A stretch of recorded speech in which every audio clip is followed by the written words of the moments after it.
زي ما شفنا مع حضراتكم بعض التمارين الرياضية صباحا مهم جدا الحقيقة، دايما بتدي نشاط ورياضة سواء بقى الجو احنا في الشتاء او في الصيف. فطبعا يمكن كمان مع درجات الحرارة المرتفعة الانسان بيبقى عايز يحس بالنشاط اكتر، ولكن هنعرف بقى درجات الحرارة معانا والجو اخباره ايه والطقس والمناخ النهارده في مصر مع الاتصال الهاتفي بالارصاد الجوية. معانا الدكتور محمود القياتي عضو المركز الاعلامي بهيئة الارصاد الجوية. دكتور برحب بحضرتك في صباح القاهرة، اهلا بيك. كل الساده المشاهدين صباح الخير يا فندم. نعرف اكتر بقى تفاصيل من حضرتك عن اخبار الارصاد ايه في مصر، في القاهره طبعا والمحافظات، ودرجات الحراره المتوقعه باذن الله في الفتره القادمه. اتفضل يا فندم. احنا بدايه من اليوم طبعا زي ما الخرائط اللي امامنا بتشير بنتعرض لبدايه ارتفاع طفيف وتدريجي في درجات الحراره عن الايام القليله اللي فاتت. يمكن اليوم تحديدا بنتوقع العظمى على القاهره انها تكون 29 درجه مئويه ان شاء الله.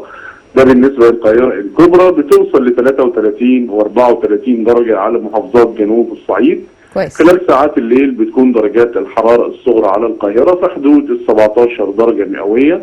نقدر نقول اجواء حر على شمال البلاد خلال فترات النهار، شديده الحراره على جنوب الصعيد. لكن خلال ساعات الليل اجواء بتميل للبروده على اغلب مناطق الجمهوريه. اليوم يعتبر اجواء ربيعيه مستقره تماما، ما فيش عندنا اي ظواهر جويه بشكل واضح او بشكل كبير، وفقط الاجواء المشمسه. وزي ما قلنا في البدايه هو بدايه ارتفاع تدريجي في درجات الحراره، يعني كل يوم بترتفع درجات الحراره عن اليوم اللي قبله بمعدل طفيف. ظروف الارتفاع ده ان شاء الله متوقع انها تكون على نهايه الاسبوع يوم الجمعه القادم ان شاء الله. متوقع معها ان العظمى على القاهره توصل ل 32 درجه مئويه. وبعد كده بتبدا درجات الحراره في الانخفاض مره ثانيه بدايه من يوم السبت. كويس جدا. القاهره هتبقى 32 العظمى، وطبعا زي ما حضرتك ذكرت انه ليلا بتبقى فيه بروده الى حد ما. يعني تقريبا دكتور محمود احنا فهمنا انه فصل الربيع بيبقى شبه فصل الخريف شويه، انه الصبح بتبقى الشمس طالعه وممكن تكون الحراره مرتفعه الى حد ما بحاجه بسيطه، لكن بالليل بتبقى الجو برد. مظبوط كده؟ بالتاكيد هي الفتره دي معروفه بالتباين الكبير ما بين درجات الحراره العظمى والصغرى في اليوم الواحد. تمام. هل حركه الملاحه في البحار يعني جيده، ولا في اي رياح او ممكن تكون تمنع حركه الملاحه؟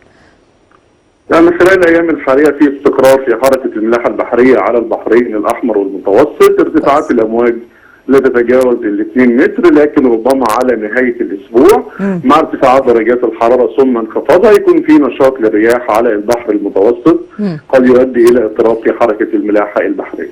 كويس جدا. انا بشكر حضرتك جدا، شكرا جزيلا دكتور محمود القياتي عضو المركز الاعلامي لهيئه الارصاد الجويه. عرفنا تفاصيل اكتر عن درجات الحراره في القاهره هتبقى 32 العظمى، فارجوكم خلي بالكم طبعا نبعد عن الشمس.